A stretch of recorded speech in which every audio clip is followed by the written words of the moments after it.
Welcome. It's 12:30. You're in the Go Keto Studio. Warm welcome, and a warm welcome to two of my very special guests. Before I introduce my guest of honor, another guest which you've already seen on our show before, it's Louisette Blickenhorst. Louisette Blickenhorst is the founder of Ketogeen Institute in the Netherlands. She also has two education programs for professionals and for regular people like you and me. Yeah. Louisette, welcome. Great Thank to have you. you on the show. Do you want to say a few words? Well, first of all, welcome everybody. I'm really thrilled to be here today with Georgia and with Ben. And we have many questions, so let's get started. Okay, well then please allow me to introduce Dr. Georgia Ede. Who's Dr. Georgia Ede? Dr. Georgia Ede is a Harvard-trained psychiatrist. She's world-renowned in the area of psychiatry, but also has over the last few years discovered and learned what nutrition does to our health and how those food choices affect our brain. I met Georgia 4 years ago at a keto conference in Switzerland. We've become friends over the years, and recently Georgia has published a book, and we've already mentioned the book. The book is called Change Your Diet, Change Your Mind. Now, when I received this book, I thought, oh my God, this is too thick, and this is a scientist who wrote this. This is going to be too much. But as I was reading chapter by chapter, I thought, wow, she writes it down so clearly. She makes it so understandable and so fact-based that I thought, I got to get her into the studio. So I called Georgia up and said, Georgia, will you do an interview? Thinking that this was going to be online, screen to screen. And Georgia said, I'm coming to Europe. I said, well, if you come to Europe, then you must come to our studio. So she's here in Holland. I'm really delighted to introduce you, Georgia Ede, and we will spend the afternoon, in the next hour and a half, to talk through her journey, what she has learned on nutrition and the brain, talk also about her experiences as a professional psychiatrist, how she does and what she does, and then in the end we'll briefly talk about the book, and then we'll open it up for questions.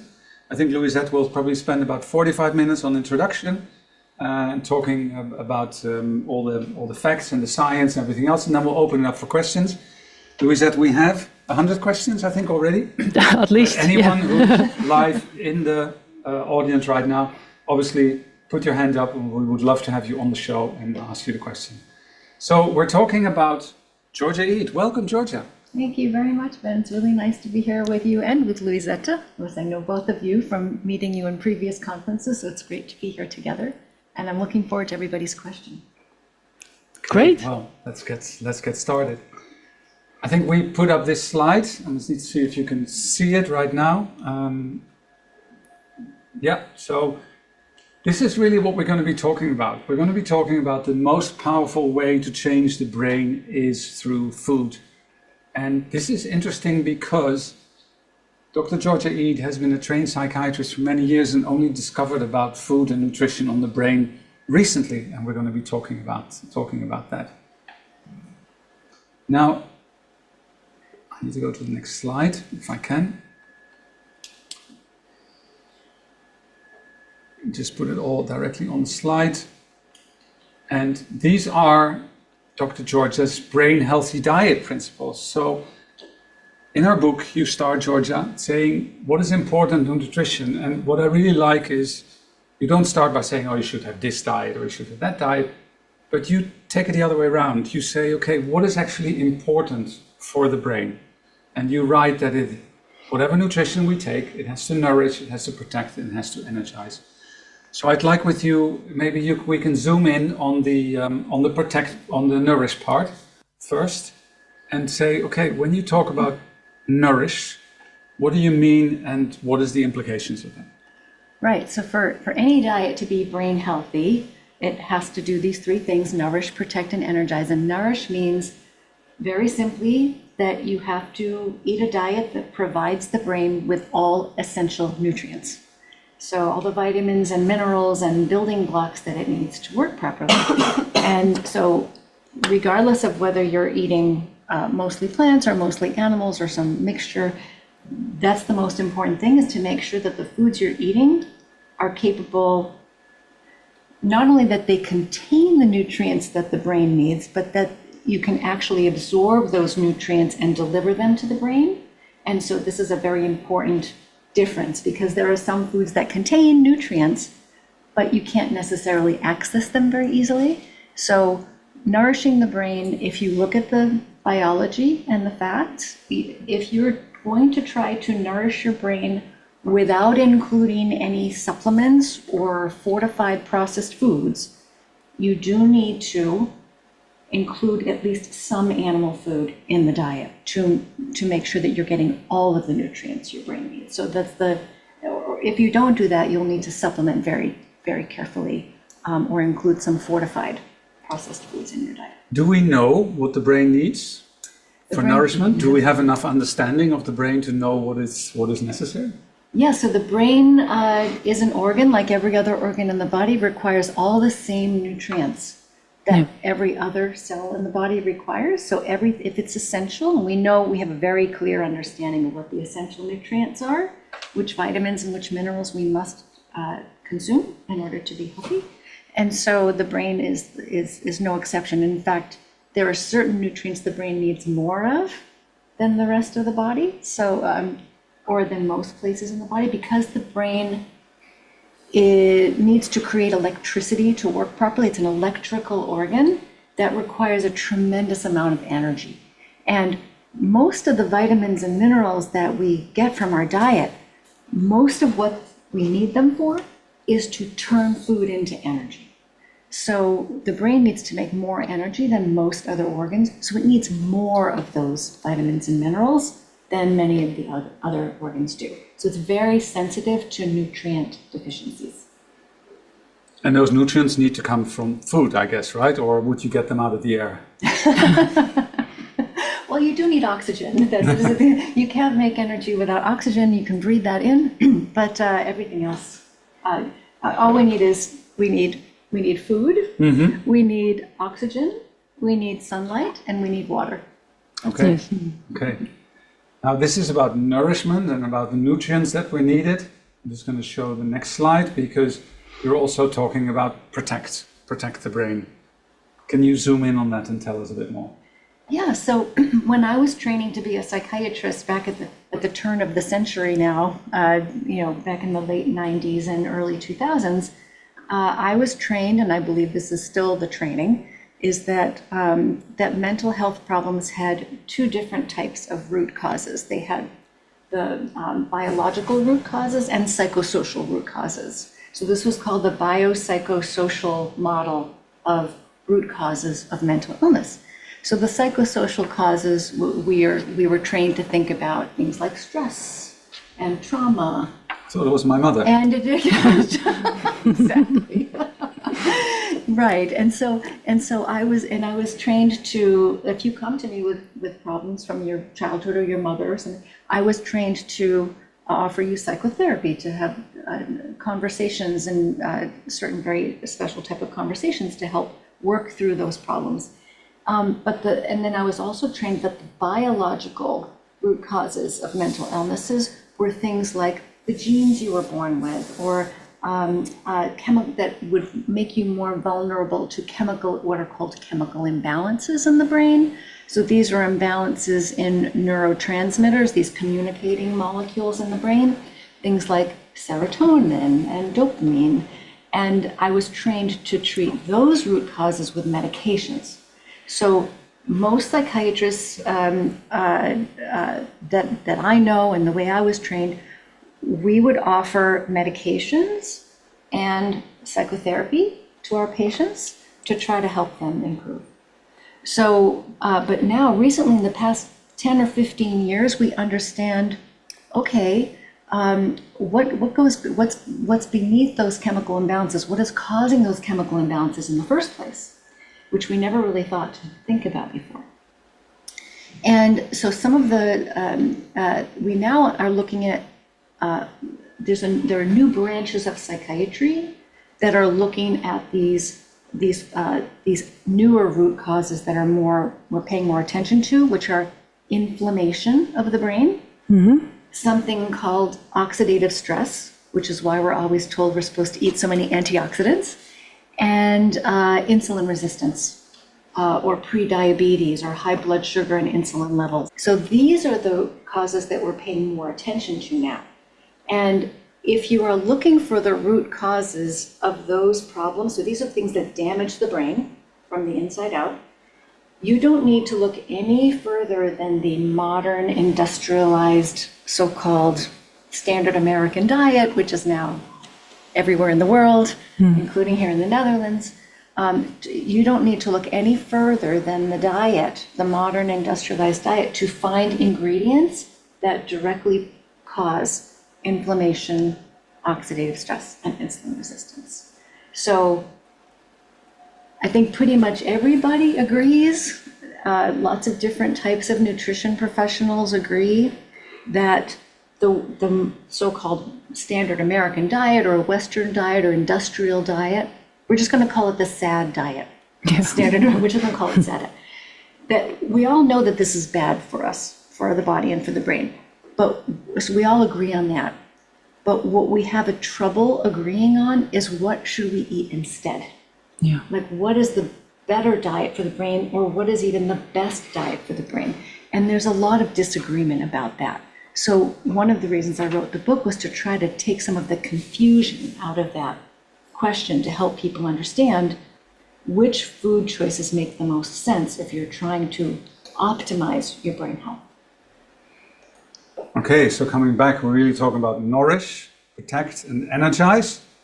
Let's zoom into the energize, because you said that the brain is an energy processing machine. Is that a good way? No, maybe not. Or it's an energy hog. It's very greedy. It wants lots of energy to make electricity. And if you're trying to make smooth, reliable, sustainable energy... Sorry. Why does the brain need electricity? Because for the cells to send messages to each other requires an electrical signal. Electrical... So for one cell to talk to the next cell, it uses electricity. Okay. Yeah. And so, that's a good question. So, and energy takes a lot. You need a lot of energy to make electricity. And if you want to make it smoothly and reliably and sustainably with the least amount of, there's some ways you can make energy that just are dirtier than others. They cause more inflammation, more oxidative stress. So if you, for example, if you try to nourish your brain 100% on sugar, carbohydrates, glucose, then that causes more inflammation and oxidative stress than if you at least make some of that energy from ketones, which come from fat. So the brain can burn a variety of different fuels, but its two favorite fuels are glucose and ketones. Glucose that comes from blood sugar, and ketones that come when we're burning fat. So the brain works best and makes energy most reliably if it's using a mixture of glucose and ketones, not glucose all the time. That puts too much stress on the brain. And so in order to keep that balance, so you're burning a mixture, what the best way to do this is to keep your glucose and insulin levels, your blood sugar and your blood insulin levels in a healthy range. And if you're doing that, you'll be causing a lot less damage and a lot less stress, and you'll be making energy in a more reliable way if you're using balance of these two. Okay, you shared with us a slide, which I will share now. You can see it there on the screen. Just need to put the second camera on there. Mm-hmm. And then, now this was a picture which I have seen in a similar way, but for me there were some things that were new. Can we start on the left? Can you explain on the left what does this mean and how should I interpret that?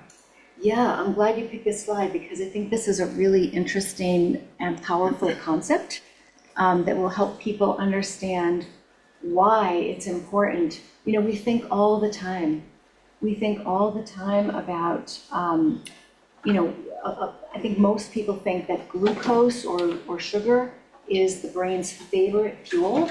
They think of it as the ideal fuel source for the brain.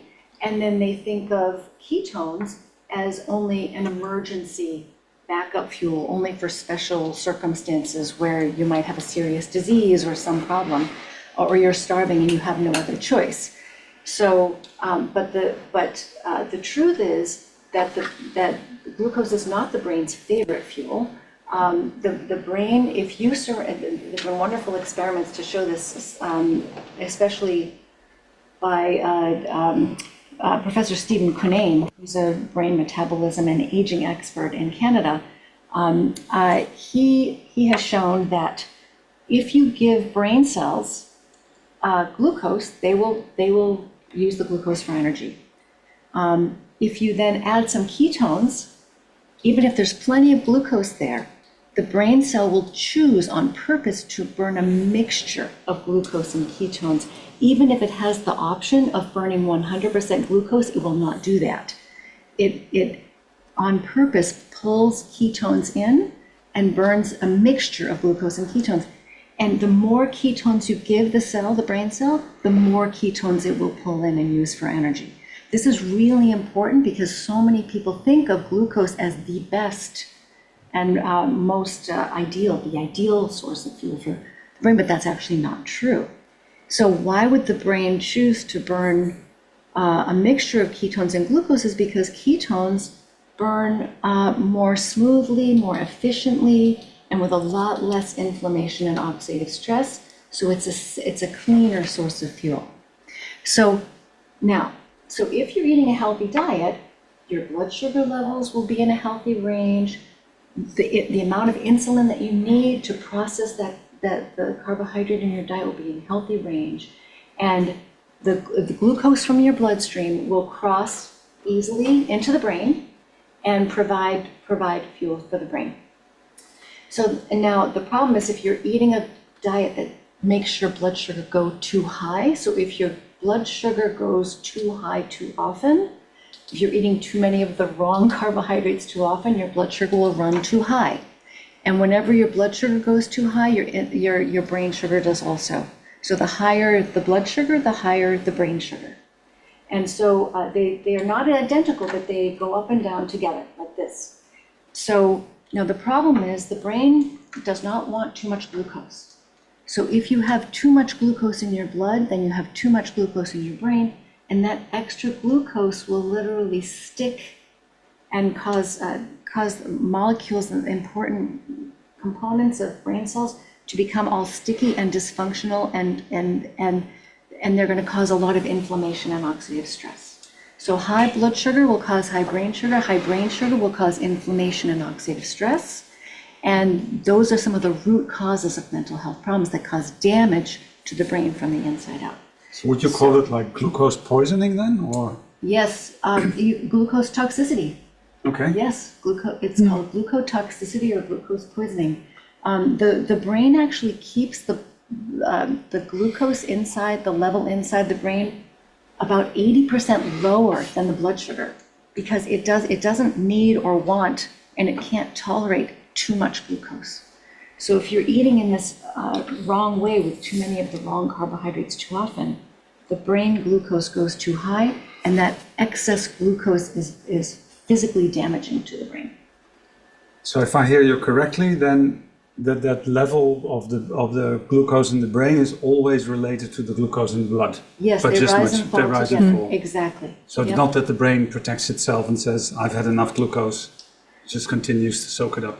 Yeah, I think the brain did not evolve to see the levels of glucose that we flood our systems with all day long now. It wasn't designed to take in large amounts of naked carbohydrates, refined carbohydrates like sugar and flour and cereals and fruit juice all day long.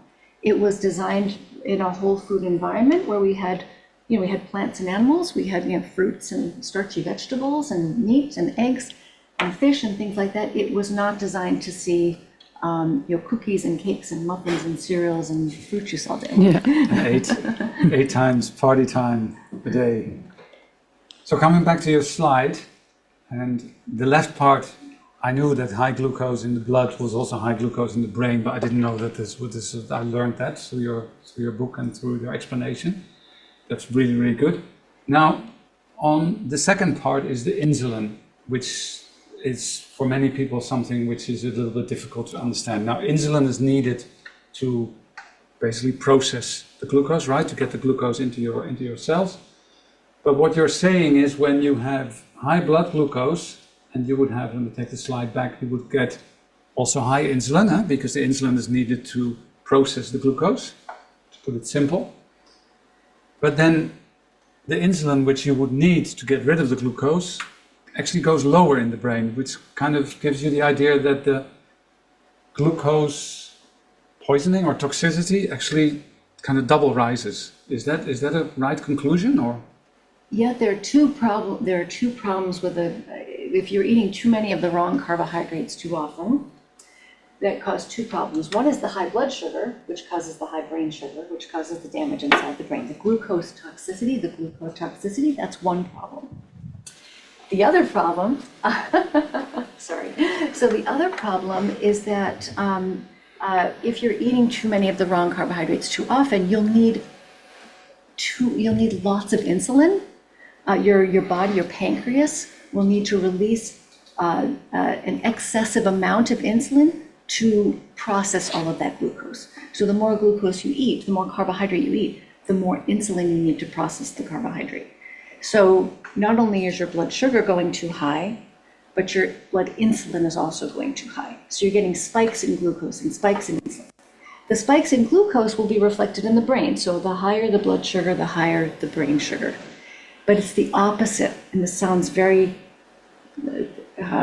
it doesn't sound correct, but it is. It's upside down from what you would think. The higher your blood insulin goes, over time, the lower your brain insulin will be. So the brain needs, in order to burn glucose, it needs two things. It needs glucose, but it also needs insulin. So glucose crosses into the brain easily, no questions asked. The more glucose in the blood, the more glucose in the brain. With insulin, the problem is the opposite. The higher your blood insulin, the lower your brain insulin. Because the more insulin you make, the more resistant your body and brain become to it, so that it's just trying to protect itself from being overstimulated by too much insulin. So the cells, even the cells lining the what is called the blood-brain barrier, that decides, the blood-brain barrier separates the rest of your circulation from the inside of the brain to protect it from any risky substances that might be in the blood. So there are receptors, insulin receptors on the surface of the brain, this blood-brain barrier, that you need to carry the insulin into the brain. And those receptors become insulin resistant. Mm-hmm. So it becomes harder and harder for insulin to cross into your brain. So over time, this sounds upside down, but the more sugary your diet is, the harder it becomes for your brain to use that sugar for energy, because the brain can't turn glucose into energy or anything else that it might need it for. It can't process glucose properly without adequate insulin. So you need both glucose and insulin to run your brain smoothly on glucose. So what you have, if you're eating the wrong way, which most people are eating 6 times a day refined carbohydrates, what you have is your brain can be swimming in a sea of glucose, but still slowly be starving to death. Is that something, Louisette, that you recognize? Because yes. insulin resistance is a lot Yeah. of what you do. Do you want to comment on that maybe? Because insulin resistance is for many people not an easy thing to understand. Yep, sure. Do you want to comment on that maybe? It's a bit like when I come from a background where we play lots of heavy metal music. So if you don't like heavy metal, it might overpower you. So after a while, of hearing all the heavy metal too much, too many times, you just cover your ears and you don't want to hear it anymore. That's what cells do as well. They get too many times per day the insulin, and they're overpowered by it. They don't react anymore. They turn deaf for the message of insulin, and that's when they become resistant. So it's not the pancreas producing less insulin, perhaps even more, but the cell has shut down the door, covered its ears, doesn't listen anymore, and that's when insulin resistance Would you say occurs. That's also the case because the cell is already full of glucose and says, I don't want it anymore? Isn't the door closing also because of that? Yeah. Please. I think so. Yes. When the cell is full of glucose, it doesn't enter anymore. But the body has a plan B for the leftover glucose that's not let into the cell. It's being brought to the liver, and that's where the liver turns it into fat and stores it right here on your love handles.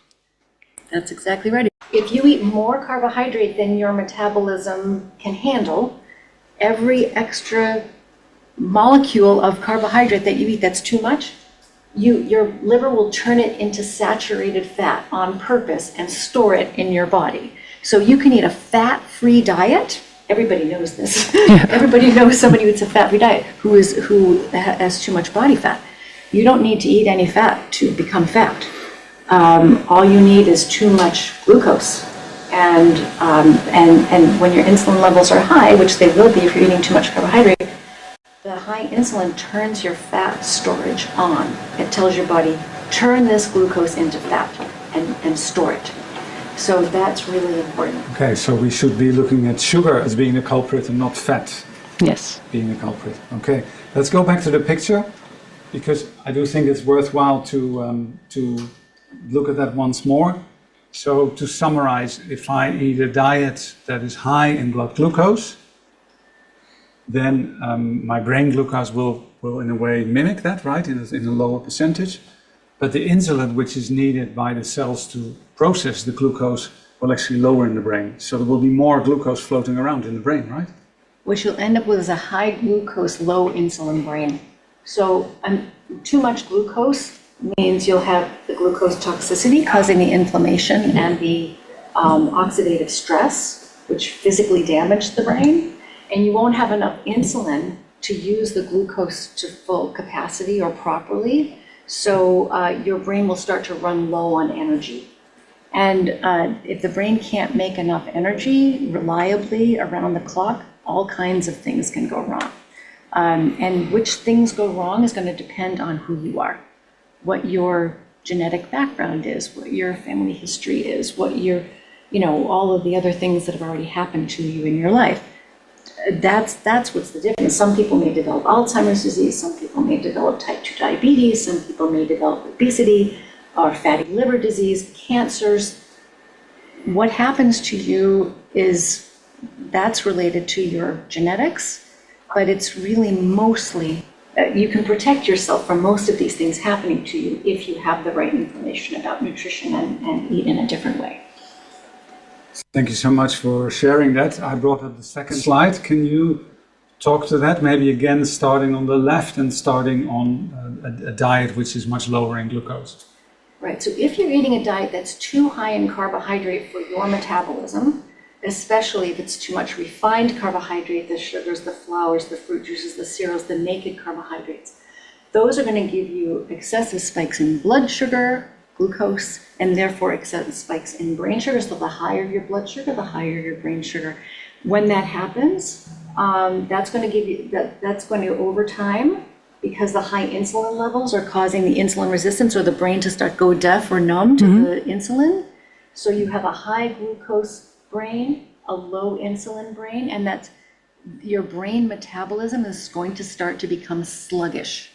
So if you have insulin resistance or pre-diabetes, and you have some insulin resistance, what happens is the brain starts to run low on energy, sluggish brain metabolism. By the time you notice any memory problems, for example, you can already have lost 25% of your brain's glucose processing capacity.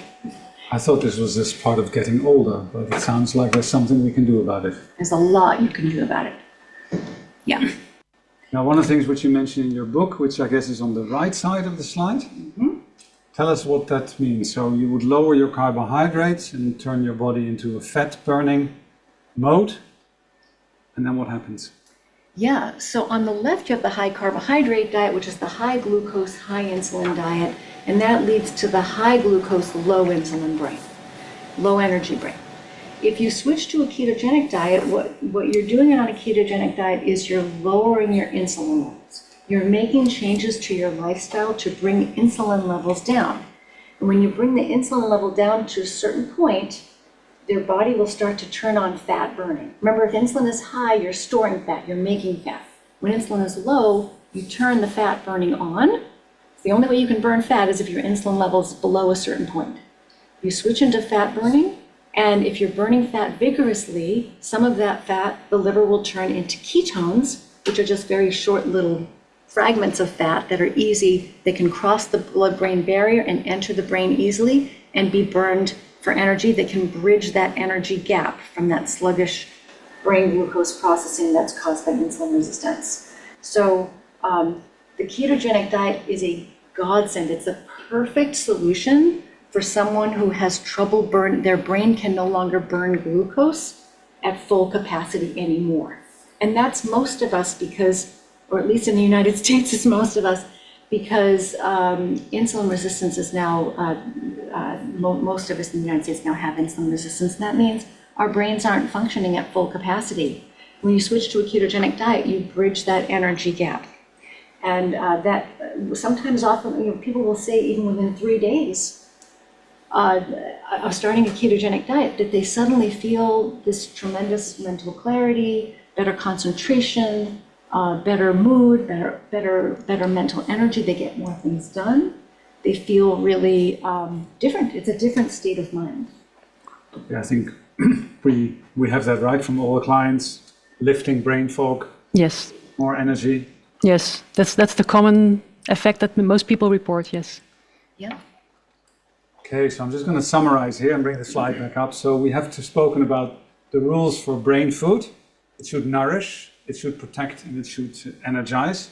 Now, you have included some recommendations, Georgia, as to what type of foods would actually do that. Can you talk to us about that?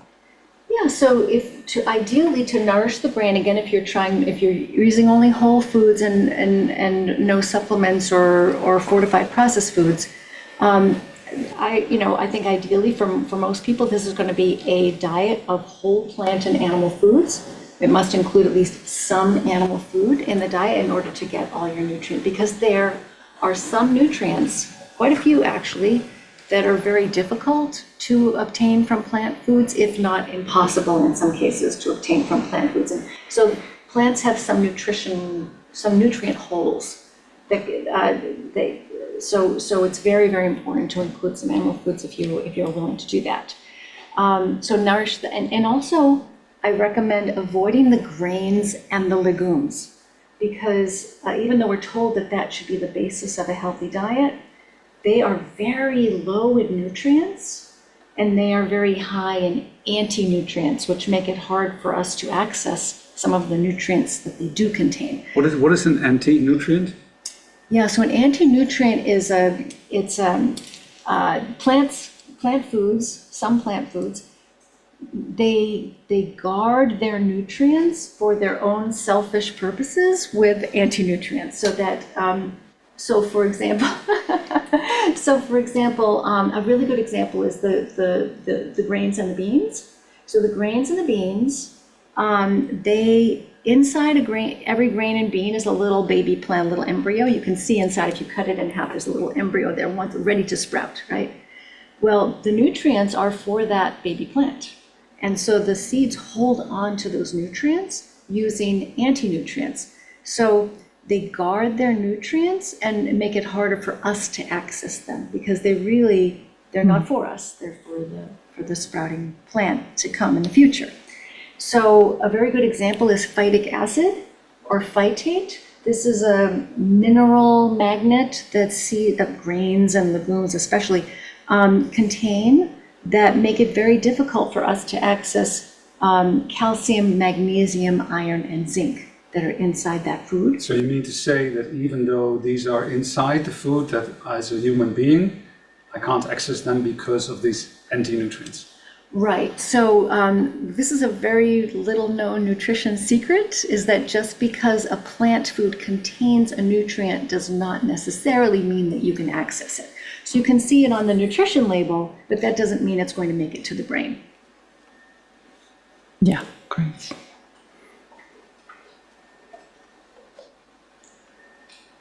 So avoid grains and legumes. Well, legumes is another word that we use a lot in Europe. What is your definition of legumes? Because legumes is the French word for vegetable as a whole. Right. So what do you call legumes? Yeah, so peas, beans, and lentils. Okay. Yeah. Okay, that's good. That's good to know. Yeah. Let's go back to the slide. So we've talked about now animal foods. Why are they so superior? Why, in your mind, are they superior? Well, only animal foods contain every nutrient we need in its proper form.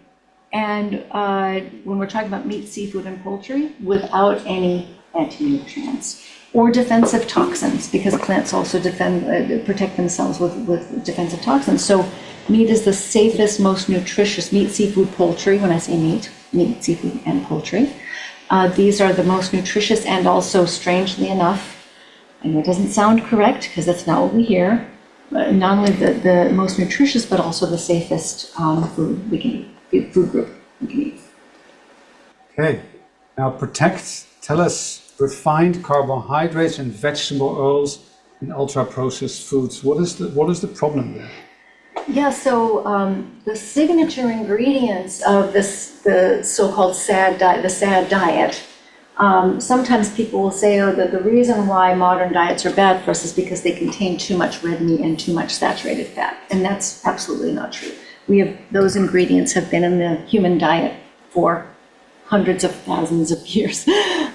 So the new things that make this modern diet so dangerous than every other diet that ever came before it are the refined carbohydrates, meaning high quantities of these naked carbohydrates, sugars and flours and cereal products that you can only really make in any significant quantity using a factory, industrial methods, and refined vegetable oils. These are the seed oils. These come from soybean oil, sunflower oil, safflower oil, canola oil. These are the so-called vegetable oils, and these also you can only create using a factory or an oil refinery. So these are not natural. These don't belong in the human diet, and these are just about every ultra-processed food you see in the supermarket contains refined carbohydrates, vegetable oils, or both. And these directly cause inflammation in the brain and excessive oxidative stress in the brain, these free radicals that are very damaging to the brain's structure. And the high refined carbohydrate is what can lead to the insulin resistance that we were just talking about. So those three root causes, the inflammation, oxidative stress, and insulin resistance, can all come from the signature ingredients of the modern ultra-processed diet. All right, we actually agreed, George and I, this morning that we're going to do a supermarket challenge. I'm going to try and fill up a shopping cart in the supermarket with things that would actually be brain healthy in some form or way. We're going to see how full the cart can get, if we can get it full at all, but that's going to be interesting. So just to summarize, I think I'll put the slide here. So a healthy human diet should really nourish, and I think you made your case for animal foods being so important, and also the concerns about plant foods. To protect exclude the refined carbohydrates and refined oils, and to energize.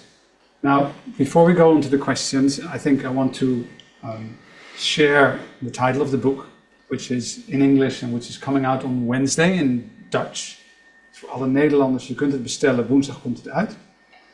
And just to briefly summarize the book, tell us there's 4 chapters, right? You want to just briefly share with us how the build-up of the book is? Yeah, so there's 4 sections to the book, and I'm really excited that it's being translated into Dutch. This is the first foreign language it's being translated into. Je Hoofd. No? Yes, Yeah. okay. Je Hoofd, yeah.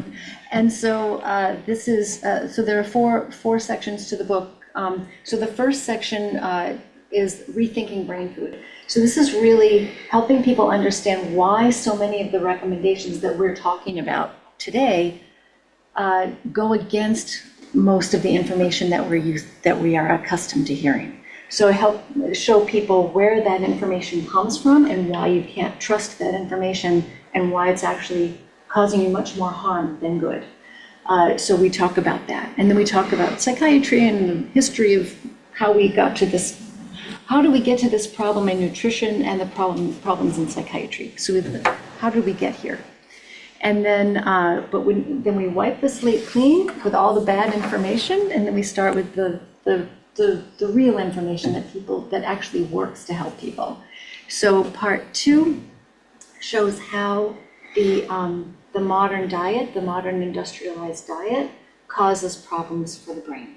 How it destabilizes, causes these chemical imbalances in the brain, energy imbalances in the brain, hormonal imbalances throughout the brain and body that can cause a lot of psychiatric symptoms.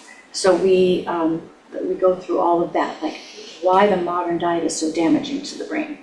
And then in part 3, we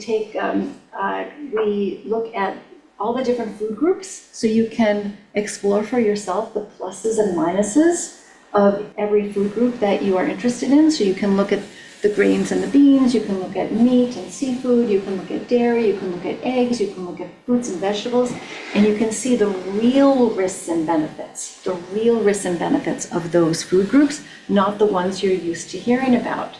And so that you can make your own informed choices about what you want to eat with the real information.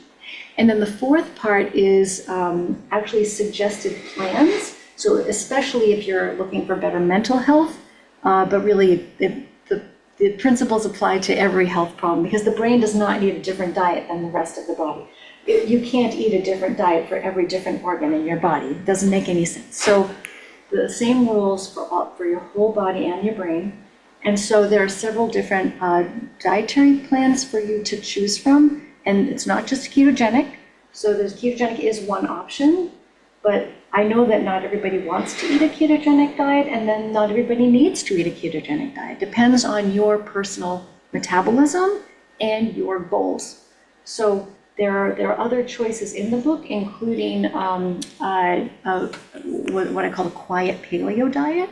And this is just whole plant and animal foods, but it's been modified a little bit to make it a little safer, a little easier to digest, a little gentler on your system. So there's a quiet paleo plan, a quiet keto plan, and even a quiet carnivore plan for people who don't get enough relief from trying a ketogenic plan. And these are really just experiments for you to see, 6 to 12 weeks to see what's possible for you. And then you can maybe try expanding your diet after that if you want to.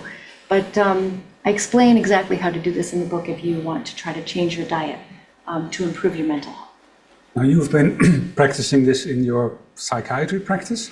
What are the results? Because I think I really want to thank you for sharing this very scientific, fact-based approach.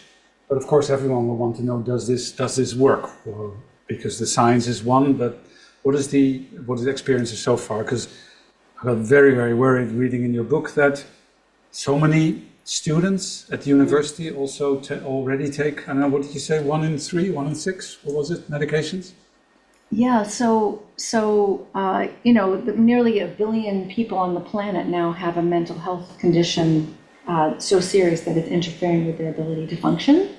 And that includes 1 in 5 of the world's children and adolescents, which is, And in the United States, we can see a very clear trend, and this is happening in other countries as well, that we're moving in the wrong direction. It's not just that the situation is very dismal already, it's that it's getting worse. And so, for example, in the United States, if you look at all adults, you see that about 1 in 4 adults are suffering with a mental health disorder. But among the young adults, 18 to 25, it's 1 in 3.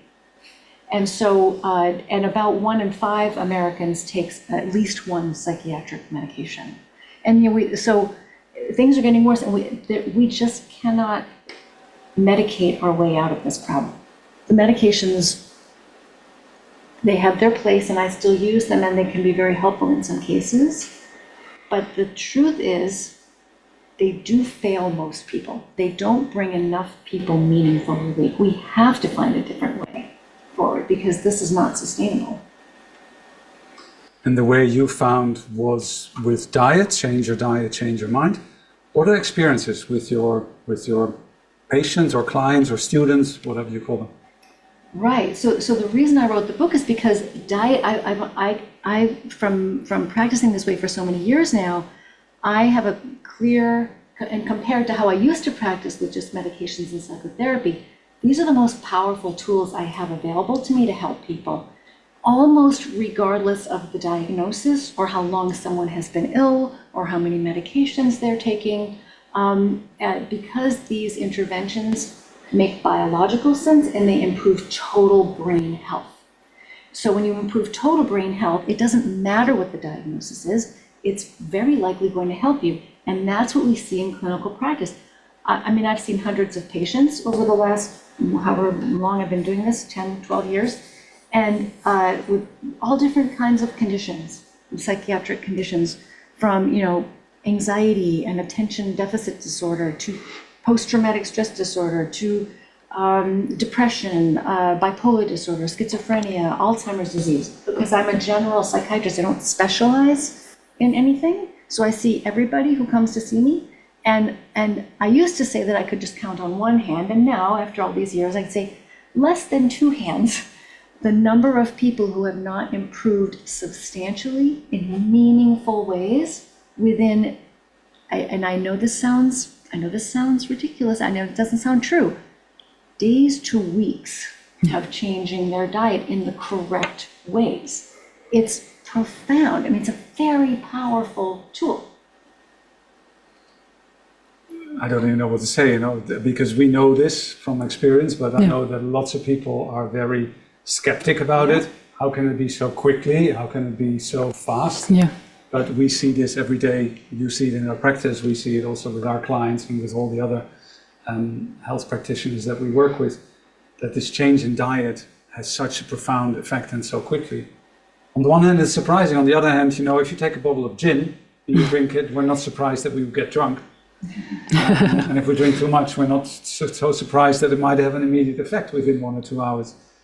And we're surprised that changing our diet will all of a sudden change our mind in a positive way. We wouldn't be surprised if that person stopped drinking if they started to feel better relatively quickly. Yeah. That would also be possible, yeah. Now, you went out of your way, out of your psychiatry education, all of that to basically open a new field and take a new approach. How did you get into that in the first place? Completely by accident, and I think like a lot of so-called alternative healthcare practitioners, which I hope we will gradually become the mainstream way of practicing. I think like a lot of other people, it was through my own selfish health issues that I was trying to solve my own health problems.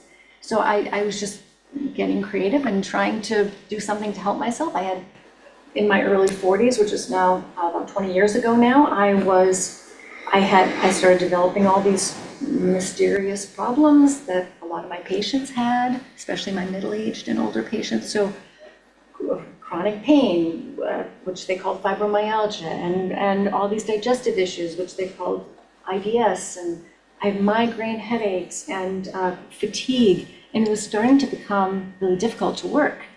And so I went and saw these Harvard specialists because I was working at Harvard at the time, so I had access to lots of great people. Very smart, very caring specialists, and I would kind of test, and they said, oh, everything looks great, everything's normal. Well, of course it wasn't normal, but there just weren't any tests for what was going on. And I think this is true for a lot of people. We don't have tests for these things. So, and they all sent me home with the same advice about what to eat, the low fat, low cholesterol, high fiber diet, and I was already eating that way. I've been eating that way for years. And so in any case, they couldn't find anything wrong, so what was I going to do? So I just started, because part of the symptoms had to do with digestion, discomfort and so forth, I said, well, maybe something I'm eating is causing this digestive problem, right? So I'm going to start experimenting with my diet and seeing if I can figure out what's bothering my stomach. So I just started this process of keeping a food and symptom journal to try to figure out what's going on.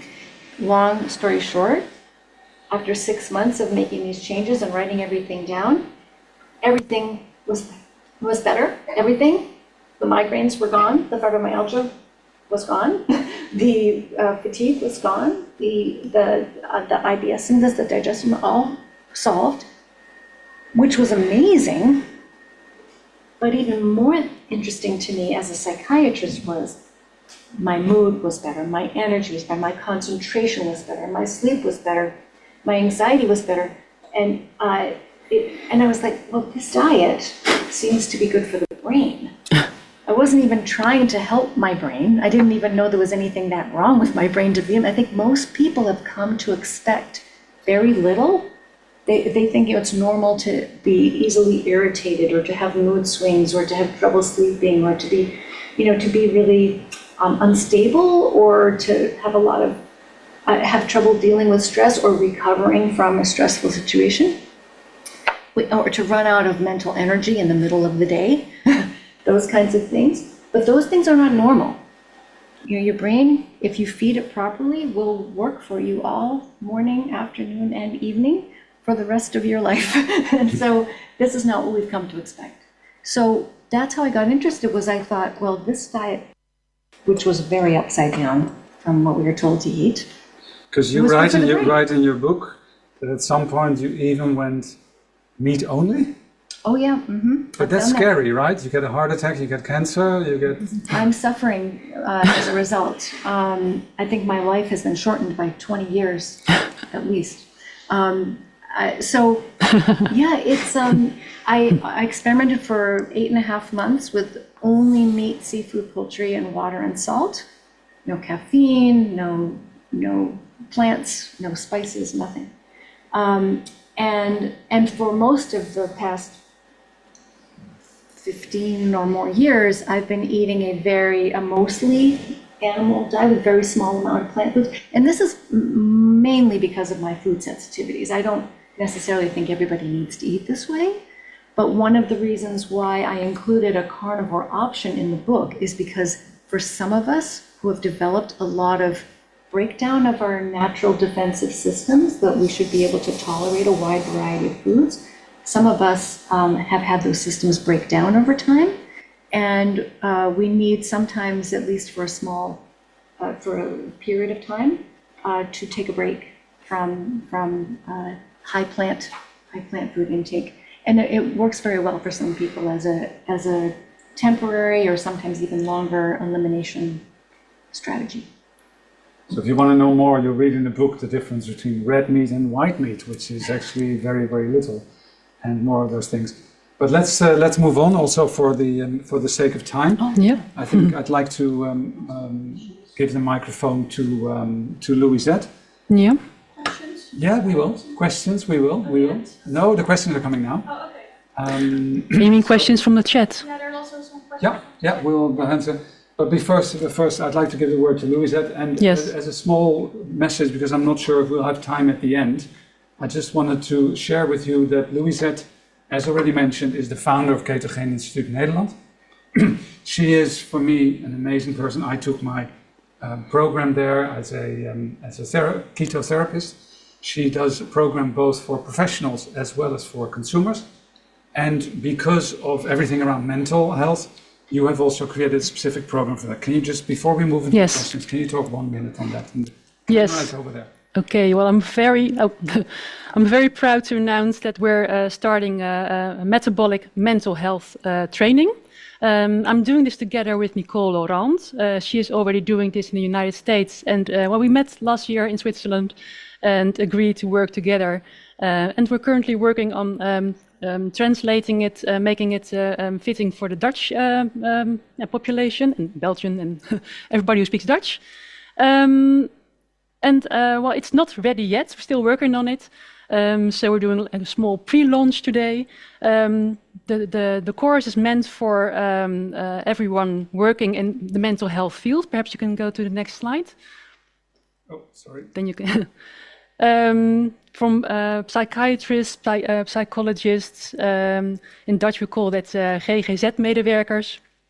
But also for anyone experienced as a keto professional who wants to focus their knowledge and their skills into cooperation with the mental health professionals, because I understand that not every mental health professional has the time or the energy to coach people themselves or to do a training. So we're looking to start a network, to build a network of keto professionals, mental health professionals. I think it's fantastic news, Yes. and I think, Georgia, you can be so proud of what you have initiated, and you see how it resonates. There's some people in the audience here, also from Leiden University, who are actually also active in that field, so really exciting about what's happening and so on. Yes. Now we're going to go to the questions. We have Yes. questions from the audience as well. I think we will, since they're here, we'll start with those. Kira, can you So help us here? some questions. So yes, we talked about oil for a bit. So some people ask like, what are the right oils to use? And especially they say olive oil, cumin oil, and nigella oil, if I say it right. Nigella. Nigella oil, yeah. So those are the questions. So for both of you, So what I oil don't to know. use? I don't know those oils. So Nigella is it like a black seed, little small black seed. It's a black but I'm not sure. I hardly ever use it. Perhaps in other countries. What are the better oils and what are the oils to avoid? So, we're taught to think about, we've been taught for a long time to think about bad fats as saturated fats and good fats as unsaturated fats. What we really need to start to focus on is refined fats versus fats from whole foods. That's the big line to draw. And so we want the minimally processed fats, and that can come from plants or animals. So it can come from, it can come from beef, or it can come from pork, or it can come from duck, or you can have the unrefined oils from plant foods, particularly olive oil, avocado oil, coconut oil. These are some of the healthier choices you can make, are the unrefined, the minimally processed fats from whole plant and animal foods, not the refined fats that come from factories. Okay, thank you so much. There was another question, which is talking about dairy. You have dairy, you have defatted dairy, full-fat dairy. You see a lot of kefir nowadays and so on. And there's lots of talks about that being extremely healthy, and other people saying, well, dairy has only been part of the human diet for such a short time. Could you maybe answer that question? Yeah, so this is where I get pretty unpopular. Because dairy foods, there are pros and cons to dairy. And so in the book, I've gone into a lot of detail about the pluses and minuses of dairy. So one of the pluses, for example, is that it's very versatile, it's very delicious, it's convenient, you can find it just about everywhere, and it's nutritious. It contains a lot of really important nutrients, and most dairy products are naturally very low in carbohydrate, if not carbohydrate free, so they're really nice choices for a ketogenic diet. But there are also some downsides to dairy, and some of us do better with dairy than others, and some of us do better with certain dairy products than others. It's really the most complicated food group on the planet. And so what I've done in the book is try to help people understand some of the pros and cons. So we talked about some of the pros. One of the cons is that dairy it's a species-specific growth formula for a baby mammal. So in most cases it's a cow, but it could be something else like a sheep. And it's really designed for rapid growth to turn that baby cow into a much bigger cow very quickly. So it's designed to stimulate growth hormone systems in mammals, and it does the same thing to us. So you have to be aware of that, because some people will gain unwanted weight on dairy, or feel very hungry all the time on dairy, or even feel addicted to dairy foods.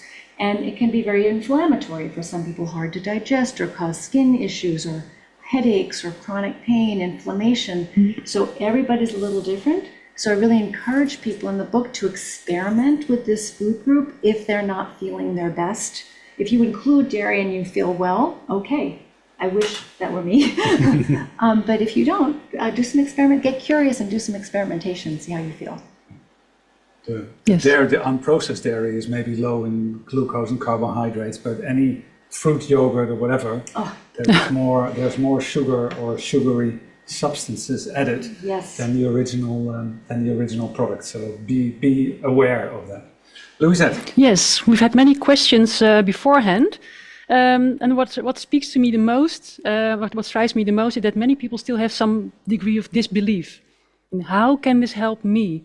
I have a question here from Domenico, and he says, I was on a keto diet. Most people talk about keto diets here, and I felt really well, physically and mentally. I figured it out myself by reading books, and I've found that I really feel physically better and mentally better, but I can't find any studies on why it makes me feel better. Could you tell us in a few words? I mean, you've already described a lot in this session, but could you say in a few words why it helped him, making him feel better?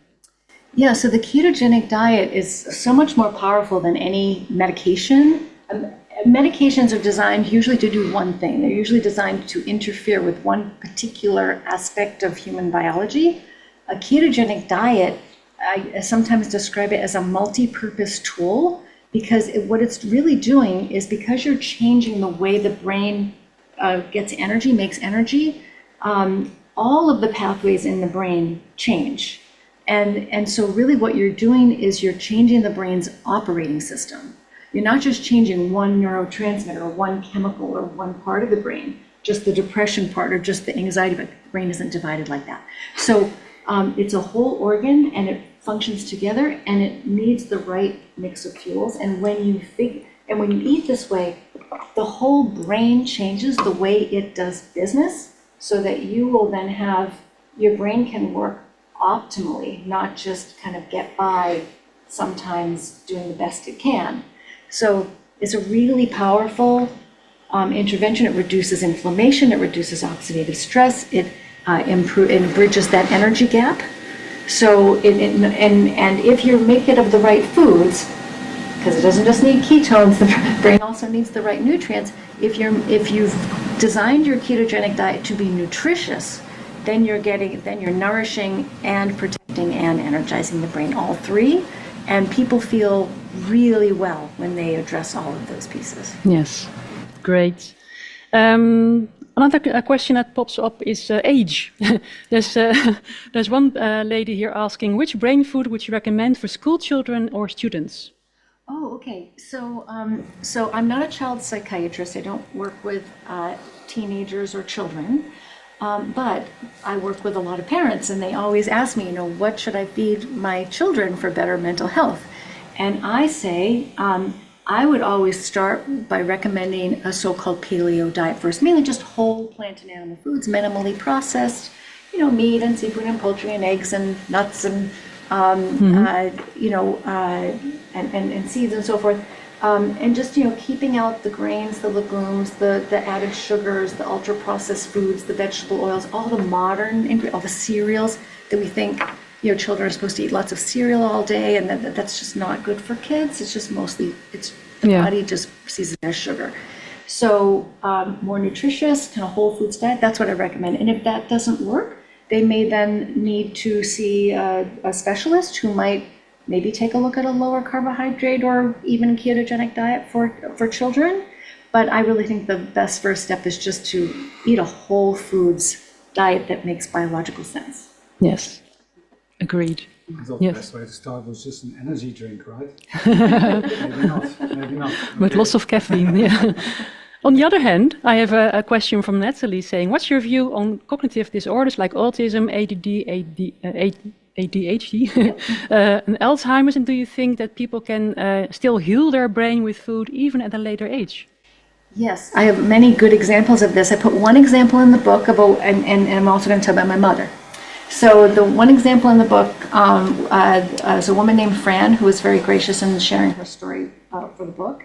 And she had for almost 20 years something called mild cognitive impairment, which is kind of a pre-Alzheimer's disease where some difficulty with memory, things like losing her car in parking lots and that sort of thing. And she eventually had to leave her job as a pharmaceutical sales representative because she was having so much difficulty managing her work obligations. So then, as she entered her early 60s, she started to have a decline in her mental function. So she'd been sewing, using a sewing machine to make clothing almost every day for 50 years. She had the sewing machine her mother had given her. And she sat down one day to try to use it, and she couldn't remember how to put the thread through the machine. And she got really scared. And so she went to her doctor and said, my memory's getting worse. And he said, oh, we knew this was going to happen because you already were on this path. So this is early Alzheimer's, and I want you to, I'll make an appointment with a neurologist for, he doesn't have anything for 10 weeks, but I'll make this appointment so that you can see if this is the diagnosis. So during that time, her son was already working with me. So I advised her that she could try a ketogenic diet while she was waiting for her appointment with the neurologist. And within 3 weeks, her cognition started to noticeably improve. She was able to remember, how to thread her use her sewing machine. She could find her car in parking lot. She could remember driving directions. All these things. She didn't just get a little bit better back to a few months before. She was better than she'd been in many, many years. And that was her late 60s. My mother just turned 90 years old last summer, and when she was on her way to her 90th birthday about a year and a half ago, it was January 2023, she started a low carbohydrate diet because she was having a lot of health issues, difficulty concentrating and neck pain and headaches and dizziness and sleep problems and depression. And so she started a low carbohydrate diet, and within weeks improved dramatically. And I am able to be here in Europe this summer, even though I didn't think I was going to be able to, given how poorly she was doing last year, because I thought I wouldn't be able to travel because she'd need so much support and help. She's home, she's driving, she's taking care of people, she's going grocery shopping, she's paying her bills. I mean, it's and never she told too you, late. right? She told you, said, Georgia, you got to go out there. Go, stop complaining, go. Yeah. She's thriving. It's never too late. Never too late. Never too late. And the ketogenic diet or with food, you can achieve much more than with medication alone. Changing your diet in the correct ways can bring you benefits that no medicine is capable of. Yes, and those are also questions on this topic. For example, here I have a pharmacist. Ellen says, I'm a pharmacist with a passion for health lifestyle. Which medication could be possibly de-prescribe, with a physician of course, when people start eating keto, and how long after start is it safe to do so, if at all? Yeah, so if we're talking about psychiatric medicines and a ketogenic diet, what I teach in my training program is I teach clinicians how to safely incorporate ketogenic diets into the care of people with mental health conditions. And the reason why we need a course like that, why you shouldn't just jump right onto a ketogenic diet if you're taking any prescription medications or have any pre-existing health conditions, is because the ketogenic diet is a powerful intervention. It's not like other diets. It's a powerful biochemical and metabolic intervention. It can change your blood sugar, your blood pressure, your insulin levels, and the medication levels in your blood. It can change lots of things in your body, in your physiology, sometimes even within 24 hours. So you need to work with somebody who is able to monitor and keep you safe when you're adjusting to the diet. The diet is safe. It's the combination of the diet with these other conditions that can make it a little complicated. And also, if you're eating a very unhealthy diet and you suddenly drop your blood sugar levels and insulin levels very quickly from a very junky diet to a very squeaky clean ketogenic diet in one day, that's a huge shock to your brain and your body. So you don't want to do that. So in the book, I advise people to ease into it. But what I teach people and the clinicians in my training program is that we usually don't make any medication changes until about week 3, but then the earliest that we would start to think about it. And I only change them during week 3 if I notice that there's a problem and they need to be changed. Otherwise, I'd like to wait a good 12 weeks before I even start thinking about lowering the medicines, because you need your brain and your body to settle into this new equilibrium. Everything's changing when you're switching your operating system over your metabolic pathways. Give your brain and body time to adjust and get efficient at turning ketones and fat into energy, because those pathways have been very sleepy. You haven't been using them often enough for them to work properly. So that's, so medication depends on the medicine, depends on the person. There's no one right answer. But I like, if I can, to wait at least 12 weeks. I'd like to make maybe one comment to that, because we're really talking about psychiatric drugs. Yeah. Because if you're taking things like blood pressure or anything related to that area, because if you change from burning glucose and carbohydrates to fat, your metabolism changes so quickly, you have to monitor. Yes. If you're taking diabetes drugs and so on, you have to monitor. You cannot wait 8 weeks. No. You have to Exactly. adjust much quicker. So I just wanted to, for clarity's sake, make clear that psychiatric drugs are obviously in a different area than the drugs that are related to diabetes, insulin resistance, blood pressure, blood thinning medication, and so on. So there, for those people that do consider changing their diet, make sure that you monitor those much more closely, because things will start changing within a couple of days. Yes. That's a really important point, because if you, there are practitioners with lots of experience, like Dr. Eric Westman, who's been studying low carbohydrate diets for many, many years. He will, if he's working with somebody who's taking insulin, he cuts their insulin dose in half on day 1. Wow. Because he knows that if he doesn't do that, the ketogenic diet is so good at lowering blood sugar that you don't need nearly as much medicine as you used to, even the previous day, Yeah. to keep your blood sugar in a healthy range. Wow. This is maybe Amazing. also good to add, because I think there was a question right from the audience that said, okay, how does this work? How can I get more energy? And I think the point that you showed in the slide, where it says that high glucose means relatively high glucose in the brain to that percentage, but then lower insulin, which means lower energy to the brain. And the biggest thing that happens when you switch from burning carbs to burning fat and producing ketones is that you turn that energy source back on. And that's where you, I don't know, there was a question, right, Kira, from how does it work, that is the biggest thing that works. And we sometimes get questions, people saying, okay, but if keto can do all that, is then keto the magic solution to everything? Yeah. And actually, it is and it is not. It's not a magic solution, but the basis of whether that is diabetes, diabetes, overweight, obesity, cancer, the many of our Western diseases all come back to a similar cause. And the cause is that there is a metabolic health issue, and that there's a fact of an overexposure to glucose and this so-called insulin resistance, or this overcalled glucose toxicity.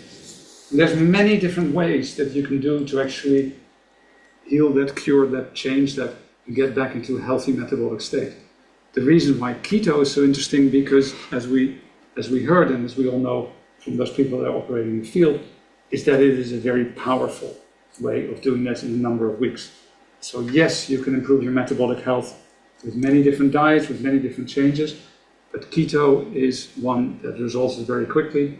And many of the Western diseases today, or the majority, I would say the vast majority, is caused by this metabolic unhealthy situation that we are mostly in, unfortunately, due to the poor food that we have on our tables. Yes. Do we have some more time for a question? I think the questions, yeah. Yes, I okay. noticed in the question, there were lots of questions about microbiome, right? Or- Microbiome, yes. Also about vegan diets. There are several here. People asking, is it possible to eat a vegan ketogenic diet or brain healthy diet? It is. So the good news is that anybody can get the benefits of ketosis, of burning more fat for energy, regardless of your dietary preferences. It's more challenging to do it following a vegan pattern, but it absolutely can be done. There are even now cookbooks and experts on this topic. So this is fantastic, because no matter what dietary, I like to tell people I'm nutritionally pro-choice. So I just want you to have the right information so that you can make your own choices with the right information. So you can, ketosis is not about plants and animals. It is about insulin levels.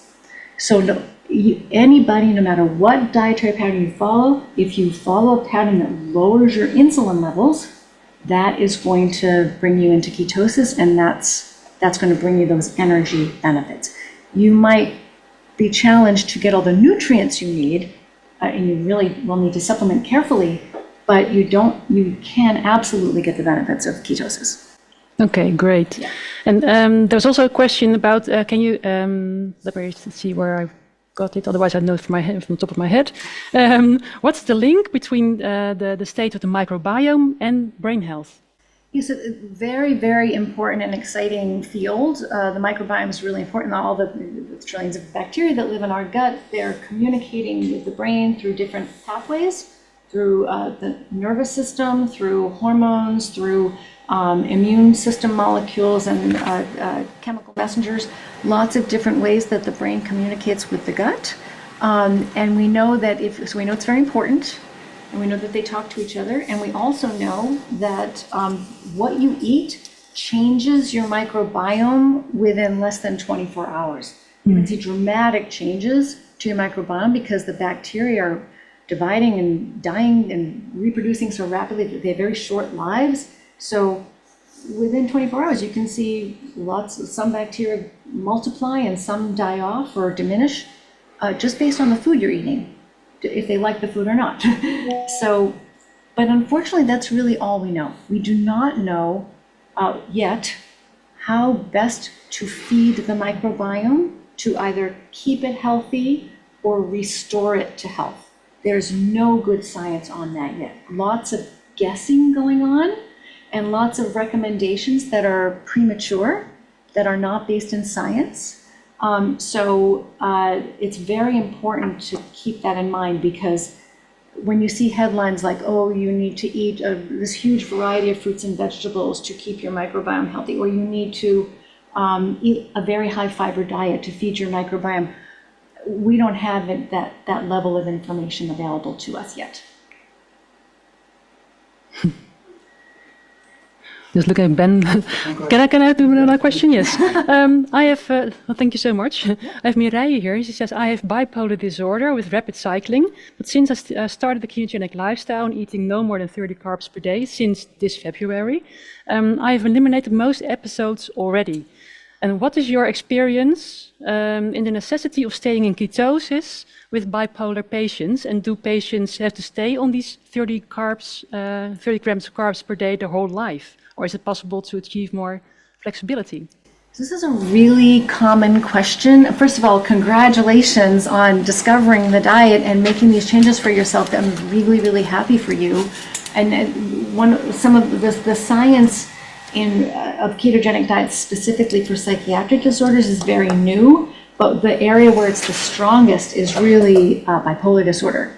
There's a lot of wonderful science coming out on ketogenic diets and bipolar disorder, lots of studies going on in different places around the world, including especially perhaps the University of Edinburgh, where Dr. Ian Campbell, who put his own bipolar disorder into sustained remission over 7 years ago now, using a ketogenic diet, and that's what inspired him to study this and become a researcher in this. So you're not alone.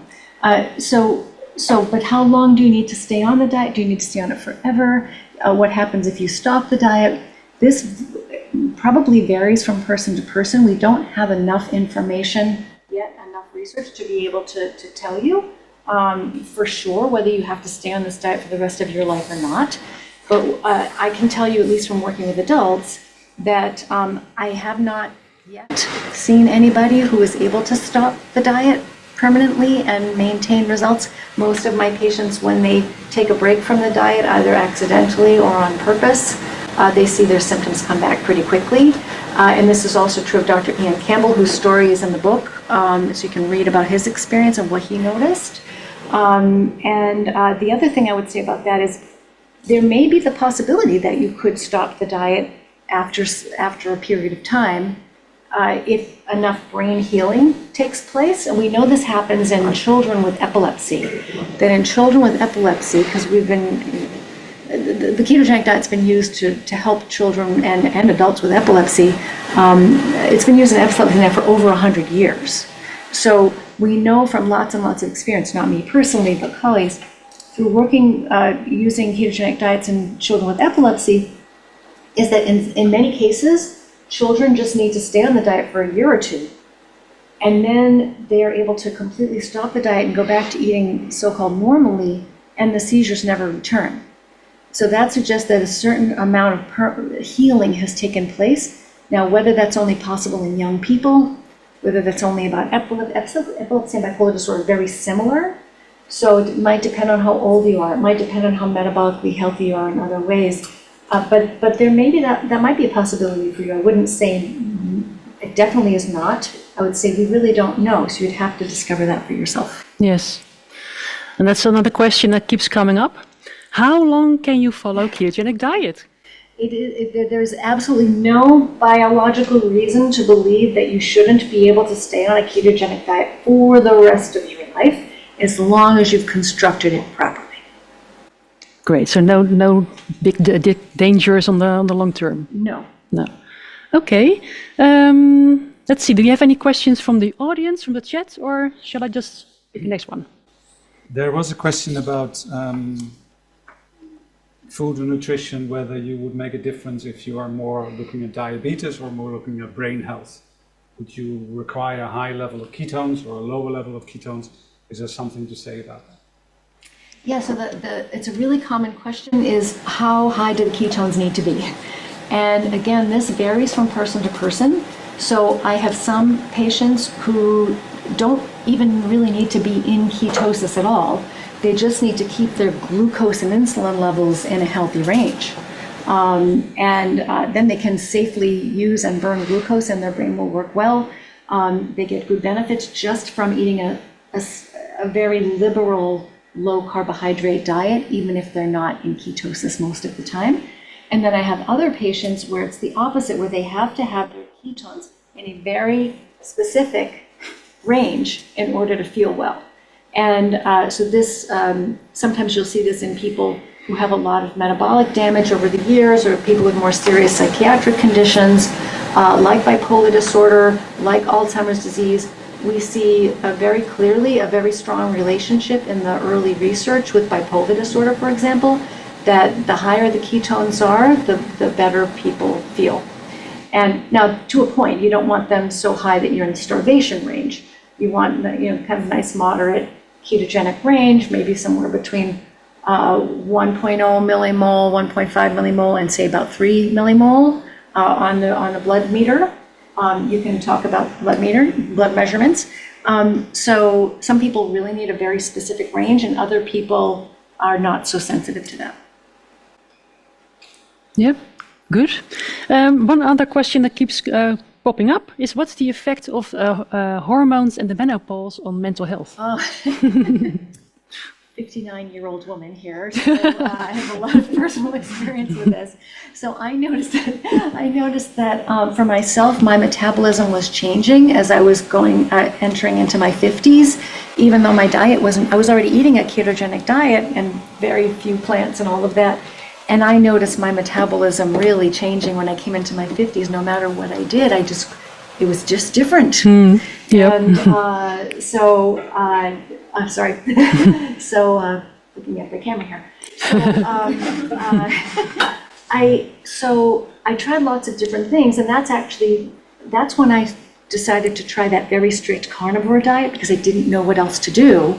I was already eating keto. I was already keeping my plant foods down. I was exercising, all the things you're supposed to do, but I felt terrible and I was gaining weight and my migraines were coming back, and so Yeah. That's why I did the carnivore diet, and it worked beautifully, but it was very difficult to sustain. So I broadened my diet a little bit more after a while.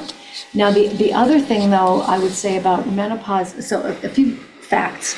So when you go through menopause, many hormones are changing, but the ones that are coming down most importantly are estrogen and growth hormone. And so this makes, for some people, I think for many women, considering estrogen replacement can be very useful. Estrogen is required it plays a very important role in healthy metabolism, including insulin sensitivity and gut health and joint health and bone health and brain health. There are estrogen receptors throughout the body and brain for a reason. So you don't need a lot of estrogen, you don't need to have cycles, but you do need to have a little bit to maintain the health of your tissues. And And many people will be good candidates for this, but not all. I can't advise everybody to do this, so see somebody and talk to them about it. But it made a tremendous difference for me personally. So I know that there wasn't anything else that I was able to nothing else helped me as much as that did. So there's a very real hormonal shift that's taking place that may need to be addressed with hormone replacement. But if you're not already eating a ketogenic diet, if you've never tried that before and you're going through menopause, it's a wonderful tool. A really powerful lever you can pull is cleaning up your diet in all these ways that are described in the book that we've already talked about. You need to buy the book to know these things. And clean up your diet and get those glucose and insulin levels under control. Test yourself for insulin resistance. There are a few very easy ways to do this.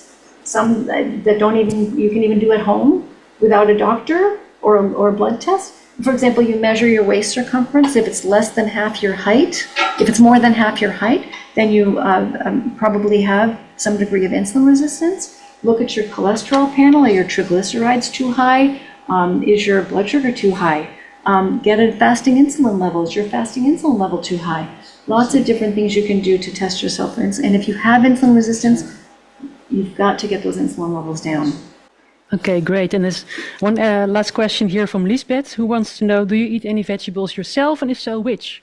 I do eat a few. I'm always kind of playing with what I eat, but for a very long time now, there have been some plant foods that have always agreed quite well with me. These include things like cucumbers and zucchini and olives and mushrooms, and these are lettuce. There are some plant foods I do very well with. Others, we call them courgettes. Courgettes. Yeah. Yeah. So and I don't do well with seeds and nuts and certain very fibrous vegetables. Too much cruciferous vegetables can be a problem, and the green beans and things like that.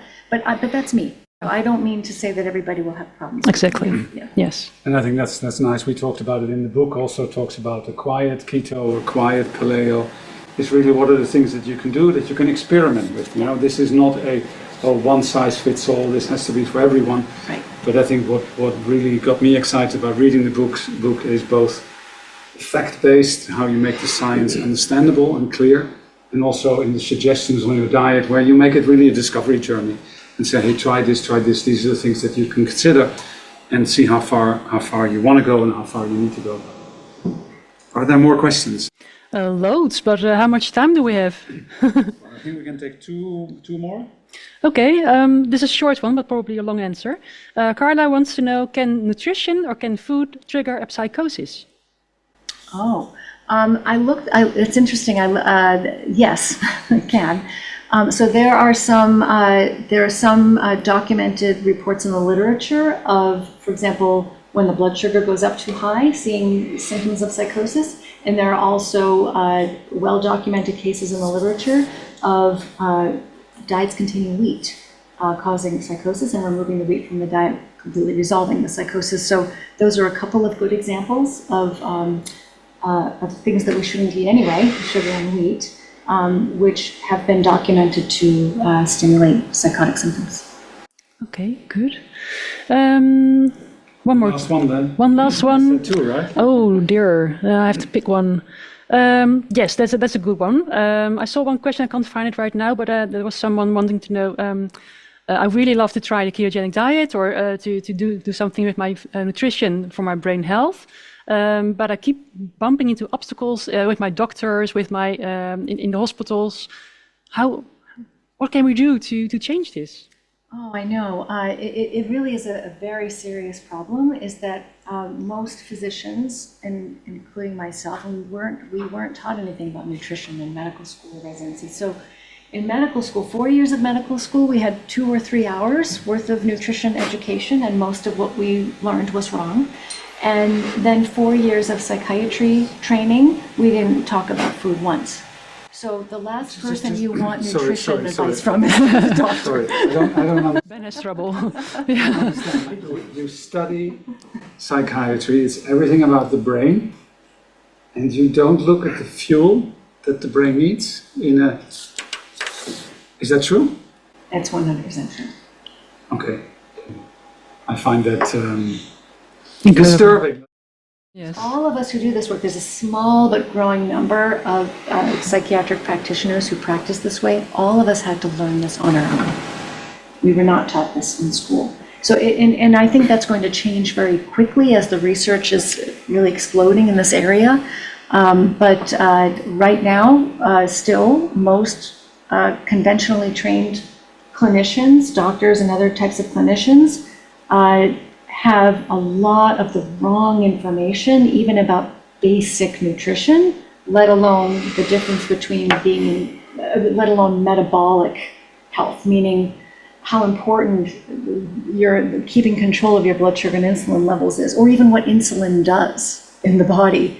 Most doctors think of it as a blood sugar regulator, but it's a master growth hormone that controls the activity and levels of multiple hormone systems throughout the body and multiple pathways. Like we were talking about, a good example is just fat burning. Too much insulin, can't burn fat. Doesn't everybody want to burn fat? Lower insulin, you turn fat burning on. I mean, too much insulin, you make fat. Not enough insulin, you burn fat. So It's will a you be powerful teaching? hormone. Will you be teaching nutrition in the psychiatry curriculum? From your mouth to God's ears, I would love to do that. Are you offering me a job? Well, I think you need to teach it at Harvard, since that's where the best training, the best people come from. So I think we need to round off right in terms of time. If we've tried to answer all your questions, if you feel your question has not been answered, please send us an email. And Georgia is here for another few days, so we'll try and answer that one by email or in different ways. Before I go and give a big hug to Georgia, there's a couple of people that I want to mention, I want to thank. First of all, Louisette, I think you're a beacon in Holland on everything on keto. You're helping getting the right message out. You're helping teach people, both practitioners as well as the average consumer, of what keto is about, and also debunking a lot of the myths and a lot of the scary things. Oh, it's whatever. So there were lots of questions about keto, which we'll try and answer as well. And we'll probably need to do another webinar together. Sure. To talk Let's about do those. that. You can't see this, but in the audience there's some very special people. There is Eline de Keister from the Leiden University, and they're about to start a research project into keto or into nutrition and autism, which is going to be happening, and we're looking at supporting that. And that brings me to Susie, is also here in the audience, who is the backup, the support. The of rock. Georgia, the rock, making sure that everything happens. Susie, wonderful that you're here, and thank you so much for guiding Georgia and supporting Georgia all the way through, because I know that without you, the book wouldn't have been here, she wouldn't have been here, so we're extremely grateful. I know that you're the person behind the scenes, but a special thank you to you as well. And then Georgia, really an amazing thank you from Louisette, from me, from the entire audience, because your book has opened up so many minds, has created so much clarity in this world where there's so much confusion, and I can only recommend it. If you want to read the book in Dutch, it's going to be launched on Wednesday. We'll send the link in the meeting notes where you can order it. It's brought out by Lucht, which is the uitgever. It's called Je Hoofd, right? Yes. Je Hoofd, so heal your head, but also your whole head. So that's really what it's all about. And Georgia, an amazing thank you for making all the way from beautiful Cambridge, Massachusetts, all the way to Holland. I hope the weather's been okay for you, and thank you so much for being here. Thank you so much. Thank you. And thank you very much, Ben, for making this all possible, for bringing people together, for being the connector here and the facilitator. And I'm really impressed by your enthusiasm and your passion for the topics that we're talking about here today. So thank you very much as well. Yes, and thank you for making ketogenic diets easier and more delicious for people. Yes. Thank you, everyone. Bye-bye. Bye-bye.